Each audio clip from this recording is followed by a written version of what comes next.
Well, the House may have gone home, but the Senate is still in D.C., and the controversy over the Epstein files is still top of mind. Senators are going back and forth on how to handle the uproar that started after the DOJ released a memo saying a client list did not exist. Basil John reports. Jeffrey Epstein's former associate, Ghislaine Maxwell, is meeting with Deputy Attorney General Todd Blanche in Tallahassee today as lawmakers push for more information from the DOJ. Ghislaine Maxwell's attorney says she's ready to cooperate as the DOJ met with her at this courthouse in Florida and thanks President Trump for a, quote, commitment to uncovering the truth. Trump is sending his personal lawyer, Todd Blanche, to try and execute a corrupt cover-up. But back in Washington, Senate Democratic leader Chuck Schumer called the meeting a possible setup and called out the president for reportedly knowing his own name is in the Epstein files. Sources say Attorney General Pam Bondi notified the president about that in May. The White House says it's fake news. Whenever Donald Trump points a finger, it's because he knows he's guilty of what he's accusing everyone else of. Senate Republicans like Markwayne Mullin say Democrats are playing politics. He doubts they are serious since they didn't bring this forward under President Biden. This is nothing but political theater. Mullin introduced his own resolution to release the Epstein files. We all want transparency and for credible information on the Epstein case to be made public so that the American people can decide. But Rhode Island Democratic Senator Sheldon Whitehouse says Democrats are ready for the Epstein files to be released and Republicans are falling apart on the issue. This is right now a full-on political dumpster fire. Everywhere you look around this town right now, the Epstein thing is blowing up, and they're handling it very, very badly. Schumer is now calling on the administration to provide a closed-door briefing to all senators on the Epstein files. Reporting in Washington, I'm Basil John.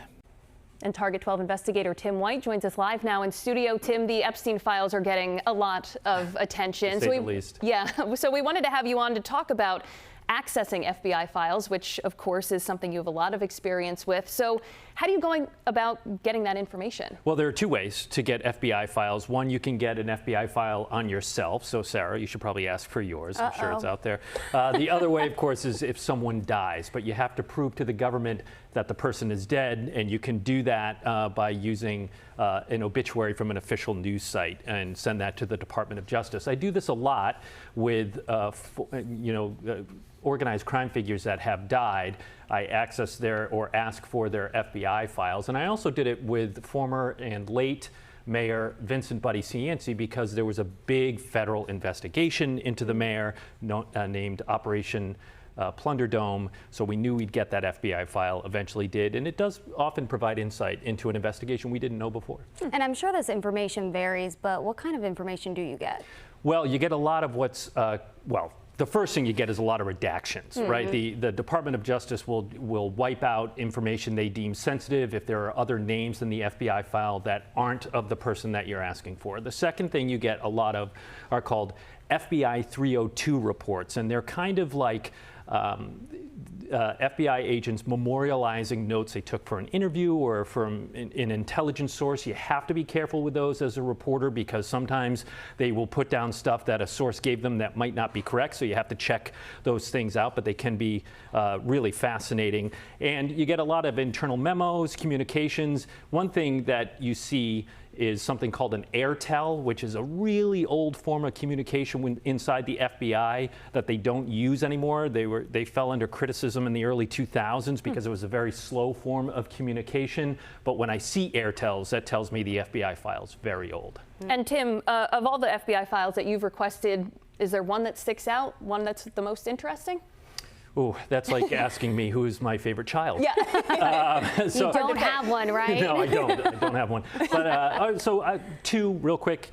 Former mob boss Raymond L.S. Patriacca, his FBI file was fascinating because it spanned a lot of time. I thought that was important. But the most interesting, I would say, was the FBI file of Robert Dussault. He was the lead gunman in the 1975 bonded vault heist that I co-authored a book on. Millions in cash, jewelry, and other valuables were stolen from a building at 101 Cranston Street in Providence. His FBI file was interesting because it told the story of what happened to him after he entered the witness protection program because he had testified on behalf of the government in that one. But to get that, I had to figure out the name the government gave him so I could ask for it. That took a long time, but eventually got that FBI file, and it really told an interesting story. And if I remember correctly, he continued to pull off those robberies and heists while being in witness protection. That is exactly right. Yep. Target 12 investigator Tim White, thanks for being here. Thank you.